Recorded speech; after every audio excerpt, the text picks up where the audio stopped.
just don't know. People see me, but they just don't know. Come on, baby, let the good time roll. Yo, what's going on, everybody? It is Straight Outta Boston here, aka the King of Boston, and today we're back for episode 34 of the Georgia State Dynasty here on NCAA Football 14, and we're getting our recruiting started off here in the Season 3, which is the 2015 season, and we have 6,500 points to allocate to our recruits. Our max we can go is 700 on players just because of some upgrades we did to our coaching. I've been focusing a lot on the recruiting when I go for updates on the head coach, and that's really paying off right now as we have a lot of kind of good, great guys. We have a couple great ones, like I have an 81 overall. He was like the third overall commit, or the third overall recruit on the ESPN 150, and I think his third or second or first team or something is Georgia State. So that's really impressive, and I really want to get that guy. His name is Derek Harrison. He's all the way at the top. I think it's Derek Harrison. So anyway, we have some other guys we're going after too. Kind of divvying it up. We got 700 and some guys, 350 and others, 250 as you saw. But week one, it's a showdown, ladies and gentlemen. Virginia Tech travels to Georgia State into the Georgia Dome, where Georgia State has been so effective. And I'm saying it right now, I am putting Virginia Tech on upset alert. I have all the confidence in the world coming to this game. It's the beginning of the Jeremy Johnson era. We have a brand new quarterback. Our team is a lot better than it was in previous years, I do believe.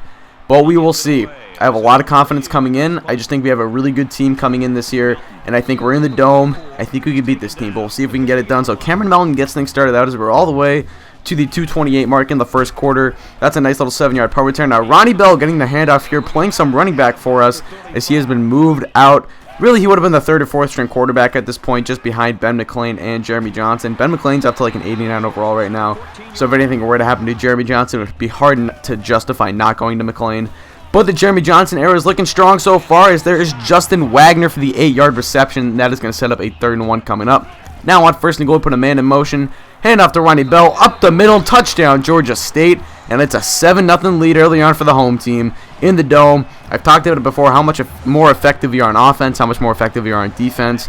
I don't know what it is, but we just do so much better in this arena, or in this stadium, I should say. But here's an upset we see. Texas State travels to Florida State and beats famous Jameis and the Florida State Seminoles. So that's a big upset right there, although that is not the famous Jameis, and that is not the Florida State Seminoles that we've kind of come to know. And, well, I guess like or hate, depending on where you're from or what your, I guess, I don't know, college football views are. I don't know. But, nonetheless, that is going to be a 9-yard pickup for J.C. Coleman, the early Heisman candidate for Virginia Tech. He is a star player on this team, and he has proven it right here, just gaping through these holes in this Georgia State defense. And that's going to be a 20-yard pickup. 3rd and 8 coming up. Drop back.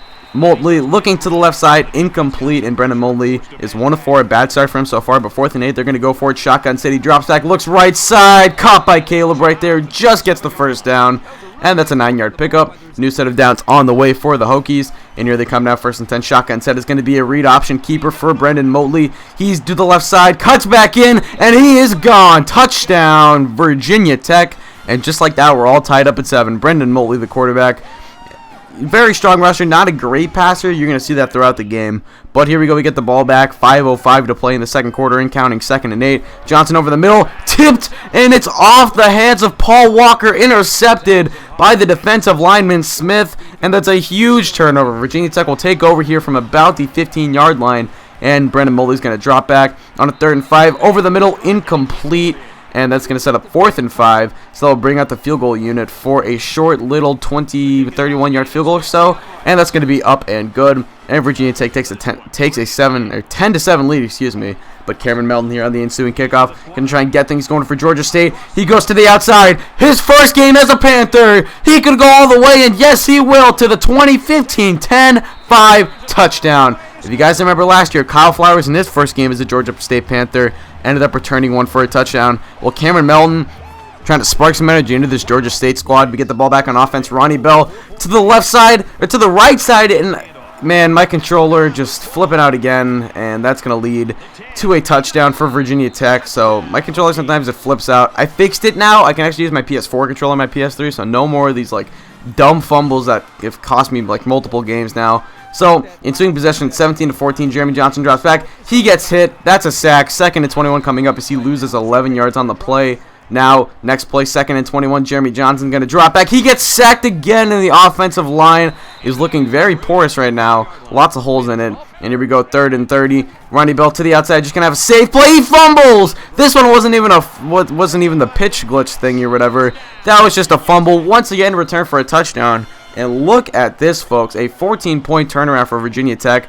They've swung the momentum off of a couple fumbles. But here we go. We're going to get the ball back. We need to get some points on the board and try to get some of that momentum back here as we go towards the half. 24-yard pickup for Justin Wagner. Now Johnson scrambles to the right side. He's looking for someone. Fires it. That's caught by Kyler Neal. At this point, Bell is gone. He has been benched. I can't have a fumbler out there. He was not running the ball effectively as it is, so it's going to be beneficial for us to just go with Kyler Neal for the rest of the game. Johnson gets sacked once again, though. The offensive line continues to be a kind of weakness for this offense at this point. But here we go. Jeremy Johnson on 3rd and 17 drops back over the left side.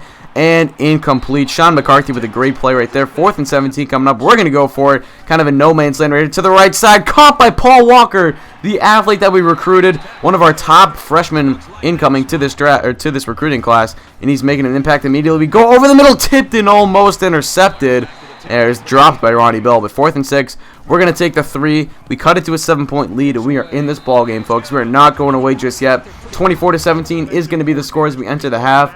Now, I've talked about it before how much better our defense does in the Georgia Dome, and I think we've played well so far despite 24 points. Remember, 14 of those came off of like fumble returns for a touchdown, so I think that we can still win this game even in the position we are in. I have the most confidence in the world, utmost confidence in the world at this point, and I think we can get it done. But they're going to start out with the ball here, 7-17 to play, 1st and 10 to the right side, intercepted. Cameron Melton, the freshman, he's looking good already today. An interception for Cameron Melton, the first turnover of the game forced by Georgia State. And we take over 1st and 10 now. 3rd and 8. Johnson to the right side, caught by Rufus Warren, another freshman on the team. The 6'8" tight end, a 20-yard pickup for Rufus Warren. Now 2nd and 8. Johnson over the middle, caught by Ross Jackson. And no, you gotta be kidding me.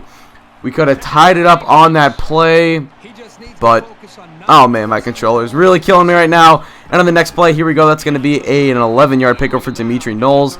2nd and 5 now. Handed off to J.C. Coleman. Coleman breaks a tackle, and he's going to get a huge pickup right there. Not huge, but a good substantial amount of yards right there, and it's a 10-yard pickup. Now 2nd and 4. Motley up the middle. He's got space. He's got speed, and that's a good combination to the 10. 5, and he's going to get in for the touchdown.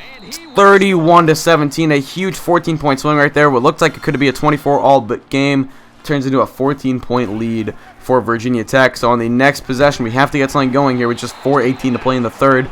Ross Jackson gets the 15-yard pickup. Now on 1st and 10, it's going to be a read option. Johnson to the inside or to the outside, cuts back inside, picks up 7 yards. A nice run by Jeremy Johnson. He does not have the, most wheels in the game, but he can run it from time to time.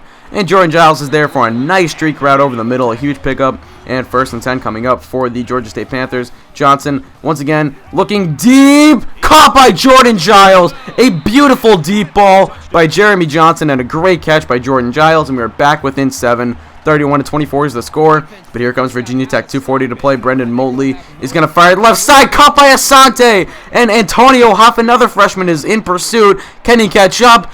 He will, but not before a 70-yard pickup by Kevin Asante, and that's going to set up a 1st and goal inside of the 5-yard line. Now 2nd and goal. Motley dropping back over the middle, and there's Kevin Asante once again for the 4-yard touchdown. He finishes what he started, and the Hokies once again extend the lead to 14 now. A couple fumbles really turning this game around for Virginia Tech. Without them, who knows where Georgia State would be right now. 1st and 10. Johnson forces it deep, and Manning is there, intercepted. At this point, it was really just a bunch of forcing going on by this offense. Johnson knew he had to make some plays to get his team back in this ballgame. Now it's on the defense to get some sort of stop. J.C. Coleman has other ideas. Check out him keeping his feet moving and getting the extra yards right there. It's a 13-yard pickup. Now 2nd and 6, I formation. Hand off to Coleman. Coleman is going to end up picking up 5 yards right there. That'll set up a 3rd and 1, a 3rd and short.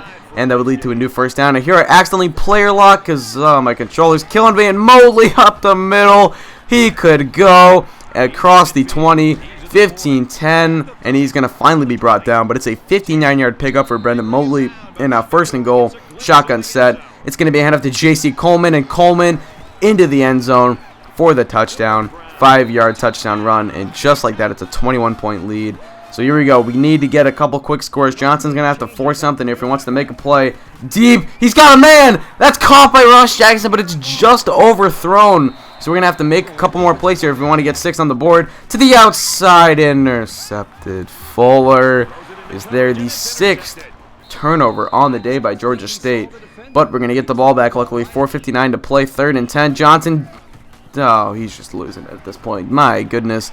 Fry is there, the 7th turnover, the 4th interception by Jeremy Johnson. And here comes Virginia Tech. I mean, at this point, it was just, we had to force something. Antonio Huff luckily makes the play right here, gets the ball back for us. But we still only have 4 minutes to play. Let's see if Johnson can try to hang on to the ball this time around. It appears this has just turned into an absolute turnover fest at this point in this ball game. So 4th and 21 coming up already. Pretty much a last shot here if we don't convert this. This ball game is going to be over. That's caught, though, by Ross Jackson on the streak route. He picks up 36 yards, and I've been very impressed by Jeremy Johnson despite his turnovers here. He has looked good in spurts, having a couple nice deep balls. That's going to turn into a 1-yard touchdown run for Kyler Neal. So we cut the lead back down to 14. This onside kick is pretty much necessary at this point. Lutz with the kick, and that's going to be recovered by Kevin Asante, the man who burned us a couple times today. So Virginia Tech takes over. We only have 3 timeouts left. On 2nd and 7, I formation, handoff to J.C. Coleman to the outside. He's got blockers. He's got space. He's going to get inside of the 5-yard line right there. 35-yard pickup for the star running back from Virginia Tech. Now 1st and goal, 1:46 to play. Motley, left side. Great catch by Dimitri Knowles. 50 points on the board. The first team, I believe. Well, actually, Western Kentucky dropped like 50 on us in the Georgia Dome in year 1, but anyway, going deep to Paul Walker once again, and he just fumbles it. Now, I mean, at this point, like he was going, and he just got stripped. Oh, man. It was just, Lady Luck was not on her side tonight. I texted Burns after this game, and I was like, Lady Luck was not on my side tonight. We ended up losing 52-31. But I wasn't all that upset with that performance. I think just a couple turnovers, I got to learn to stop forcing it. I mean, I know those were bad plays by Jeremy Johnson, but they were just bad decisions on my part. I was frustrated at the time, and I knew I had to get something going for this offense to try and stay in this game. But nonetheless, that's pretty much going to do it. So I want to thank you guys for watching. Hope you did enjoy. A rough start to the season for the Panthers, but I think we can build off of this performance. We'll see where we go. But anyways, peace.